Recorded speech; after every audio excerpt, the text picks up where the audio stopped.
On to motorsport now, where Baragwanath and Taye of Century Racing finished 7th in Stage 2 of the Dakar and are 8th overall. Henk, Lategan and Cummings in a Toyota Gazoo Racing car finished the stage in 14th. Geniel de Villiers and his Spanish co-driver finished 25th for Toyota Gazoo Racing. So South Africa is well represented at this year's Dakar Rally in Saudi Arabia. Joining us from Wadi Ad-Dawasir is Baragwanath and Taye. Compliments of the new season, and thank you so much for joining us on A Sport on Full View. Thanks. Happy New Year. Thanks for having us. Same to you guys. Fantastic. Let's just start off with how different this 2021 Dakar Rally is. I mean, it is the first major motorsport event in this new year and also under the pandemic. How different have things been just in terms of safety and adhering to all the protocols?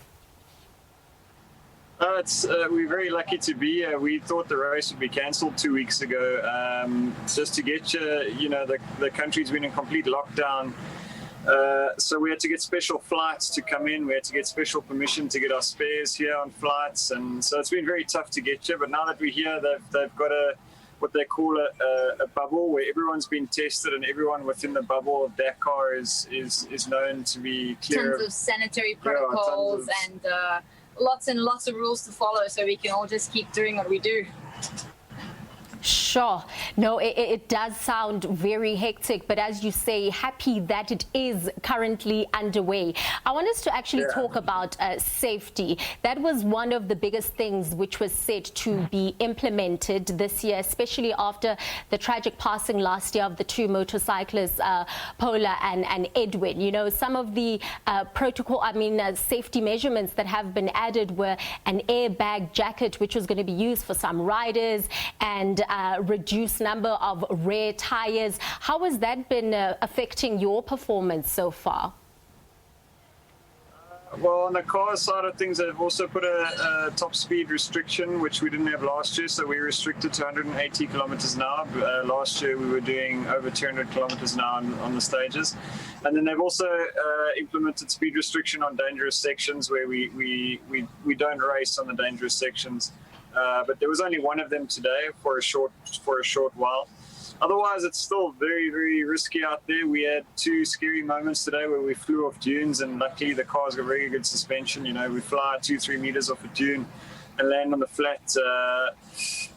Our teammates landed on their nose. The whole front of the car is damaged. The Yassi Sayedon, the teammate, he also did major damage to his car where he was in the dust of Lategan and damaged his car. So it's still incredibly dangerous, but they have made things a little bit better. And Taye, just to hear from you in terms of the stage as well, the penalty, the 2-minute penalty that you received today, kindly elaborate on what was that for? We got a 2-minute penalty today for exceeding the maximum speed, which is 180. We were over it for probably 2-3 seconds. We went to 183, 184, and we got a 2-minute penalty and obviously like a fine to pay. So this is a new thing, so they're also learning from it. And I think a lot of people are getting penalties because it is a new rule. But yeah, we just have to manage it, and a lot of the cars have systems in place where they're actually being cut. Their cars are being cut out so that so they're not getting to that speed. But it's also it's new to the cars as well. Yeah, it's something we haven't fully developed yet to have an automatic throttle control that when you get to that speed, the car cuts the throttle. But it's been challenging to set that up, and we haven't got it right yet. So we've taken it off, and I've got to control it. I've got to do it manually, and I made a mistake today. Keep our eye on that speed limiter. Sure, it really is different. And just in terms of the other South Africans, how are they doing, and how are they managing with all of these new interventions?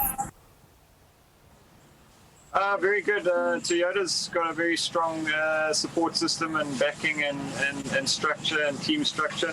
You know, for us, we're a small team. We pretty much do everything ourselves as well. We're fully involved in our own logistics and our own packing of the spares. And so prior to this rally, we had literally a week of no sleep ourselves, me and Taye. We're still Also every getting day. in there, packing the truck, getting involved in everything. So for the bigger teams, Toyota Gazoo Racing South Africa is a very, very strong team, and I think they're very fortunate to have the backing of Toyota. And let's hope they can bring in some better results. I think that they just had a bad day today, but I think Henk and Geniel and Shamir will bring in some good results still. Yeah, still another 10 stages to go, so anything can happen. Absolutely. And just in terms of the cars that were produced in Midrand, how many are actually out there? We've got 5 Century Racing CR6 cars with the Chevrolet Corvette 7-litre engines in. And Toyota's got another 3 drivers as well from South Africa. All right. So I just want us to now compare these 2 stages. How was it? How different was it really from the first stage? Also very grueling from Jeddah. The first stage was very rocky. We had canyons and very dangerous sections. It was high speed, and one of the major things in stage 1 was punctures. A lot of people were stopping for punctures along the whole way. Today was mostly sand. So it was a whole game change, and then tomorrow will be sand again. So yeah, we had our first taste of dunes today as well, and as as luck would have it, we managed to get stuck on the very first dune as we got into it. But I think that was a good wake-up call, just to attack everything from there on. So the Dakar has officially started. It's been tough. Absolutely. So now all eyes are going to be on the 3rd stage. That is going to be a loop as well. Dunes are going to be the order of the day. What is the strategy for this one?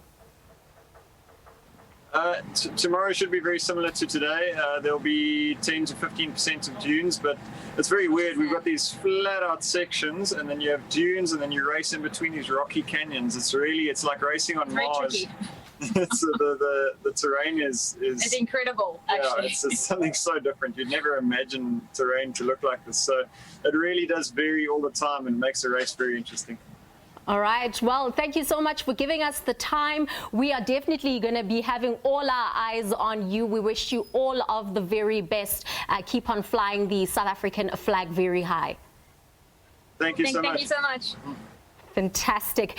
And there, of course, is Brian Baragwanath and Taye, who are currently in Saudi Arabia for the Dakar Rally, and just talking all things of what is happening and just in terms of the new interventions that are happening because of this pandemic. But that is where we'll wrap it up from the sports desk. Thank you so much for tuning in this evening. Up next is your weather update.